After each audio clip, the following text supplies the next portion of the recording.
Hey guys, and welcome back to this channel. In this video, I'll be showing you guys how you can get a stamp from the fashion reporter. She'll be located around this area here, but you'll be able to see it on your map. Press the chat button and then expedition volunteer. Hey Nina, perfect timing. I need a new photo for my column, but my selfies never look quite right. Could you take a picture for me? Leave it to me. You need to take a photo for Fashion Reporter, so I think you just need to take a picture of her.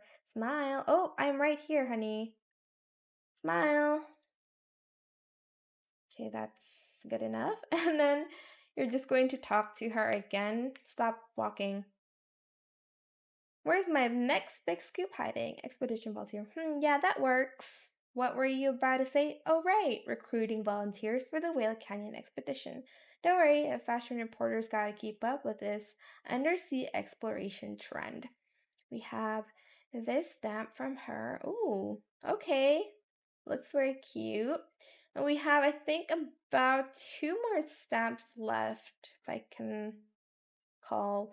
But that is how you can get a stamp from the fashion reporter in Heartopia. Hope it was helpful for you guys. Don't forget to like, comment, share, and also subscribe to this channel if you haven't done that already. If you have any more questions about this video, just leave it in the comment section down below. I will try my best to answer them all for you guys. And if you found this video helpful, please click the thanks button as well. That is it. Thank you so much for watching. Bye.